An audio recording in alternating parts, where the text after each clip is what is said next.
Morning, Abotai. Tiskun Shem Rabot. Today is Erev Sukkot. Today is the day that most people will tie their lulavim. It's important. I pointed this out on Shabbat. When a person ties his lulav, so the following things should be taken into consideration. Number one, first of all, when you tie the lulav, especially for Sfaradim, we do not use the koshikol, which is the holder that many Ashkenazim use. We tie the hadasim va'aravot directly to the body of the lulav. That's our minhag according to the Ari Kadosh. Now, we also do not tie neither like Ashkenazim nor like Maran Shulchan Aruch.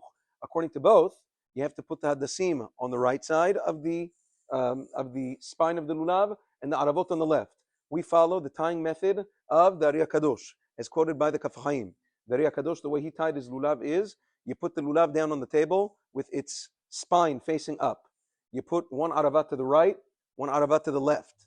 You take one hadas, you put it on top of the right one. You take another hadas, you put it on top of the left one. You have one more hadas left. It goes along the spine of the lulav. Now, also, it's very important that the hadasim stick out. They have to be a drop taller. Even it doesn't have to be so much, but it has to be a little bit taller than the aravot.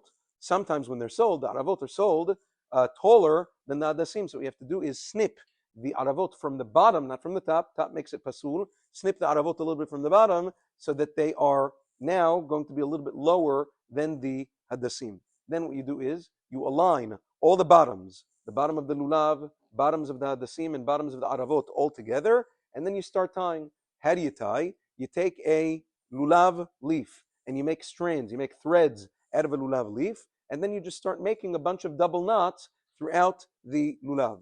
It doesn't really matter how many you do, or how even with one you're yotzei the mitzvah of agidah, but to make it a little bit more sturdy, you can do as many as you see fit.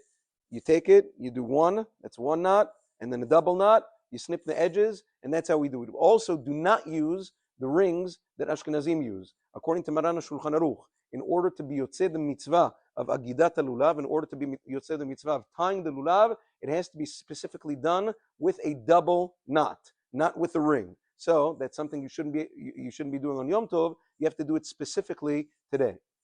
So that is with regards to that. Also, with regards to another halacha regarding lulav, is that unlike Ashkenazim, and also Maran Shulchan Aruch happens to be, according to them, you shake the lulav. That's why they call it shaking a lulav. Right? They actually shake the leaves. Temanim sometimes do that too. Once again, we follow the Ari Kadosh, who said not to shake the leaves of the lulav. That's why Sfaradim in general look for a stiff lulav that's not shaking. It's like a stick. Why? All we do is wave the lulav. How do you wave the lulav? The directions are south, north, east, up, down, and west. All you do is molich umevi ma'ale umorid. You hold the lulav and the etrog together. You don't really move the positioning of your hands. You just move it outwards and then back inwards 3 times. Out, in 3 times. When you're facing the east, after you've done east, you do the same thing with up and down. Up, down, back down to your chest 3 times. Then holding the lulav up, when you're done with that, down towards the floor, and then back up to your chest. You do that 3 times, turn to the west, and then you're done. That's what we do. We also do not tilt the lulav. Sometimes what people do is that they're holding the lulav and they tilt it outwards towards, you don't tilt anything. The lulav is standing completely straight.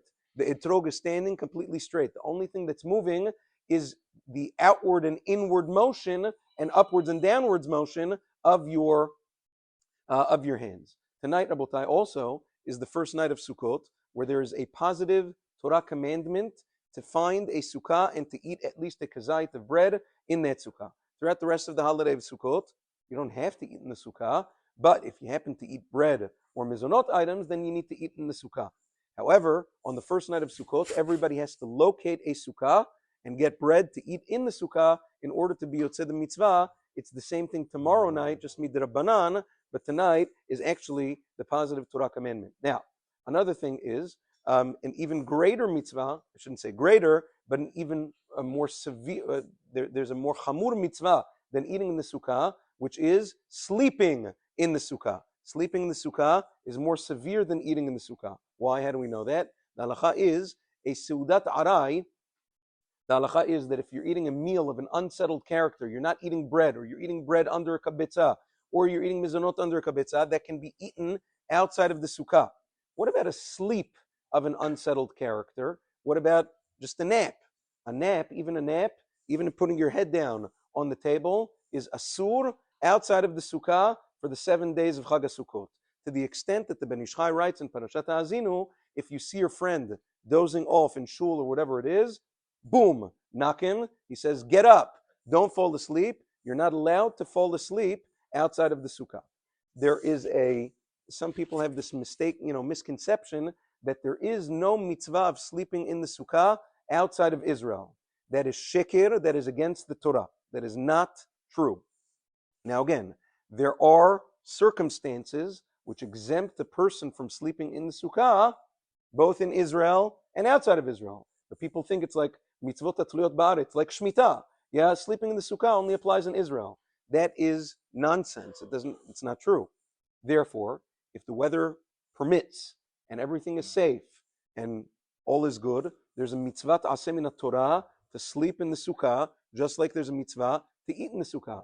People build, the mitzvah of sukkah, the Torah doesn't say, basukot tochelu shiv'at yamim. It doesn't say to eat in the sukkah for 7 days. It says, basukot teshevu shiv'at yamim. Over there, teshevu doesn't mean to sit. Over there, teshevu ke'in taduru. It means to dwell, to live in the sukkah for 7 days. Leave your house for 7 days and make your house the sukkah. You eat in your house, you eat in the sukkah. You sleep in your house, you sleep in the sukkah. You chill in your house, you chill in the sukkah. The same thing over here. So a person has to make real cheshbon nefesh to see, am I doing what's right? Yeah, and there's, that's when the excuses, the Yetzer Hara starts. My wife, my this, again, everything has to be, b'yishuv da'at. Again, there's certain things. A person's wife is also very much invited to sleep in the sukkah with her husband, even though she's p'tura. Mishnah Berurah says meforash, and Siman Tafresh Mem, 100% she is invited to live in there.